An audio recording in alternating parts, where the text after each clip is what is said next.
welcome to or back to Miss Crafts Let's Lair. I am Barbie, and today I am back with another creator tag. About a month ago, I did the crochet creator tag that was instigated by the Faded Wildflower crochet. Um, and so in that, this was completely her idea as far as the crochet version. I am modifying it for knitting because I want to go into a few more things that I do. Um, Not sure how papercraft is going to work out, but I definitely want to do knitting and sewing. So this is the knitting version. So she had gotten into how this is actually started off because of or is inspired by the MySpace tags where you would get a list of questions and you told your answers to them and passed them on and then tagged friends. So many odd friends to do the same. So I am going to be doing a knitting version. I've kind of modified the same questions from the crochet. And so with that, I do want to also say that if I tag you in this video and this is not exactly something you want to do, that's fine. I am tagging all of my viewers who possibly could knit because I would love to see your comments down below and if in comments and if you are a creator here on YouTube, I would love to see your video of what your answers are. So, without further ado, also real fast, that if I tag you and you are not, this isn't your cup of tea, please be gentle. So, without further ado, now I will get to the questions that are going to make up this particular video. These questions are in the description below, so you can copy, paste, and comment below. The first question is, how did you learn to knit? I learned how to knit just before YouTube was a big thing. So I learned to knit. I went to my local library and I bought one of those, checked out knitting books. I also went to Walmart and I picked up one of those learn to knit kits. Um, Comes with some tools, came with a set of knitting needles, came with a how to knit book along with some basic beginner um, patterns.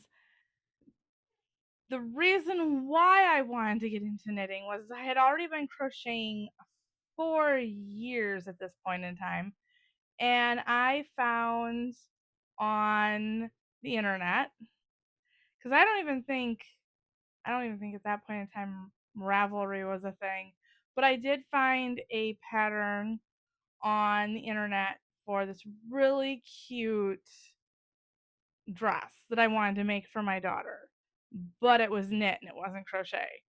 So I was like, you know what? I want to be able to make that for her. So I taught myself how to knit. And I've been using YouTube videos and YouTube tutorials ever since it became more of a thing. So then I can learn more because that beginners how to knit didn't go very far. So that is how I learned how to knit. The second question is, what is your favorite thing to knit? And I think for me, my favorite thing to knit, it kind of goes in waves. So I was on the sock kick, and I was on the scarf kick, and I was on the shawl kick. And now I seem to be on the sweater kick, where it seems like everything that I am doing as far as printing out patterns or having patterns in my stash on my phone or in the web, all seem to be sweaters right now. But I don't stick to one thing. I am constantly switching around from this to this to this. So now it might be sweaters. In a couple of weeks, it could be back to socks or scarves. Or for me, that's a rotating, revolving door. The next question is, if you could only use one yarn for the rest of your life, what would it be? And this has kind of changed as well.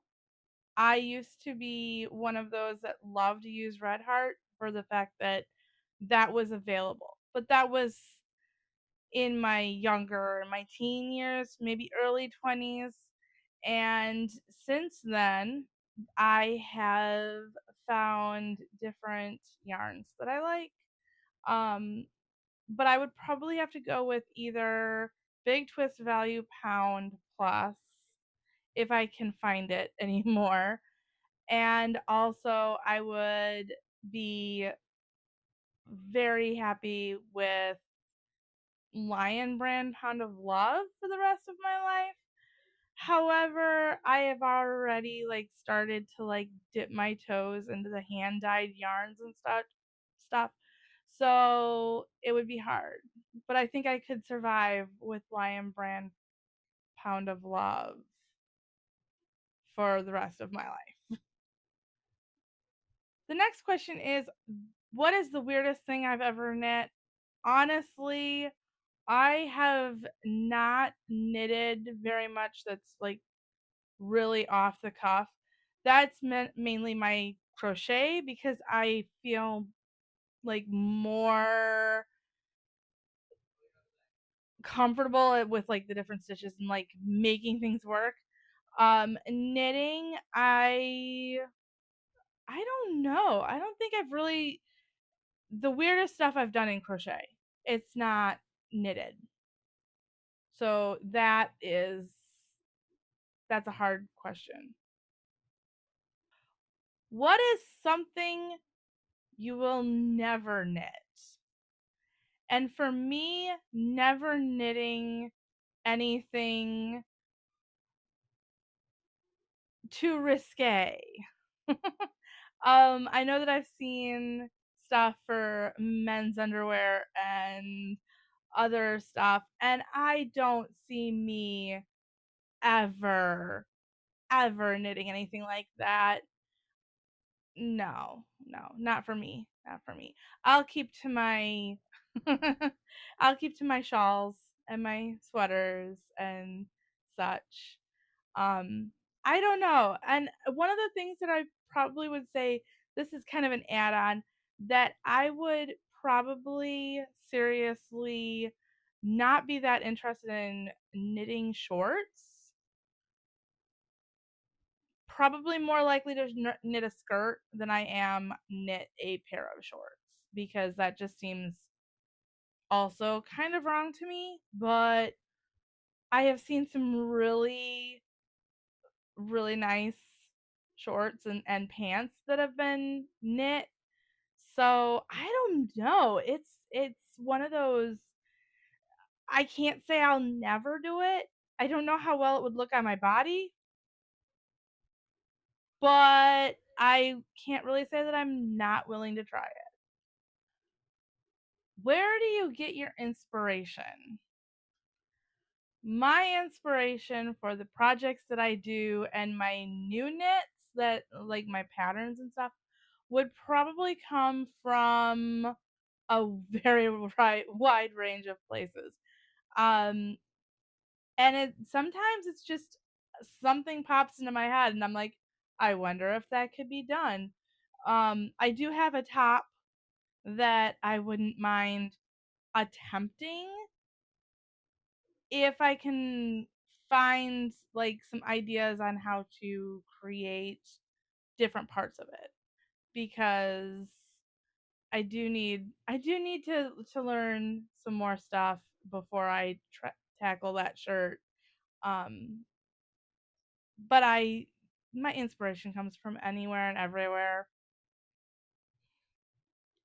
What is the favorite or your favorite thing that you've made this year? I would have to say my Easter sweater. I loved how that turned out. I did not, and I'm still having an issue with the rolling of the cuffs and of the ribbing from the actual stocking net. But I love how that turned out. And it's actually honestly one of the wearables that I've made.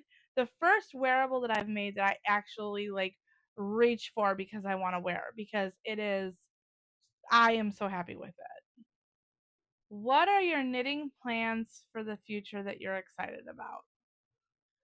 I have to say that I am excited because I have a couple of ideas in my head that I can't wait to like try to put into stitches. And when I say try to put into stitches, I have looked to see if I can find any patterns that are like what I am seeing in my head, and I am not. So that's going to be a project that I am going to be making here on camera. Hopefully, it'll work out because if it does, I am going to be so proud of myself. Um, but that's coming up in probably it'll be a mini series coming up. I'm thinking probably August, maybe September. What is the worst thing about knitting? The worst thing I think about when it comes to knitting is the potential of drop stitches, and I still am not great at hiding my tails. That harkens back from the crochet video, I know, but if it's fiber arts and it talks about having to hide tails, the hiding of the tails is tricky for me. It's not exactly my favorite thing to do. It's not exactly my favorite thing to do. What is your favorite thing about knitting? And I think my favorite thing about knitting is being able to take a ball of yarn and turn it into a wearable, a something that will keep somebody warm in the cold, a beautiful blanket for a baby. I just love creating pretty and making people happy, spreading joy by creating something that is pretty. It's the best. Okay, and these last two questions are for content creators in the knitting world. And the first question is what is the worst part of being a content creator?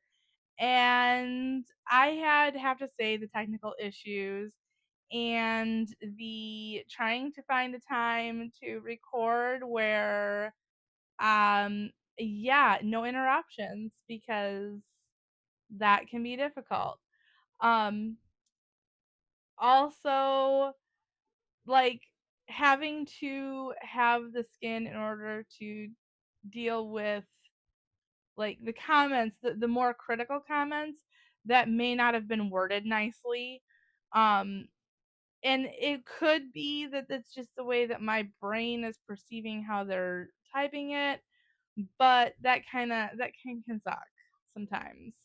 Another thing too is audio issues. Like when I film a whole video and I don't recognize the fact that my mic wasn't on or my mic was wrong or the audio didn't show up. Um that is that's pretty yeah. Yeah. Then that turn yeah. It's not good. And finally, if you are again a content creator, what is the best part of or your favorite parts of content creating? And I think my favorite part is the same way thing that I find about my knitting. I love to spread some joy and some pretty and just be the landing spot for positive or potentially funny or just being lighthearted and being that oasis from everyday um the everyday things that are going on in the world. I think that that's my favorite part about being a content creator is being able to be that chill space and that place where people can just watch and not have to be worried. Hopefully. Hopefully. I am I'm hoping that I have gotten to that point where my content is a kind of a relief zone, but I do enjoy content creating. Otherwise, I wouldn't be here. Would I? No, I wouldn't be here. So though that is the knitting creator tag. And again, if I tagged you in this in the description below, all of the questions are in the description below. If you are not a creator, you can go ahead and comment underneath this video as to your answers if you are a knitter. Um, and like I said, the quilting or the sewing quilting, I think I'm gonna put those together. If you think that those should be separate, also put that in the comment below because that's going to be coming up here in a few weeks. I don't want to do all of these creator tags all at once. I kind of want to have them spaced out so then that way um, you get to see more of my creations and such between. So, if you liked this, please like, share, and subscribe. And there will be, like I said, the quilt and sewing. Could be two different videos, might just be put together. Um, and until next time, bye.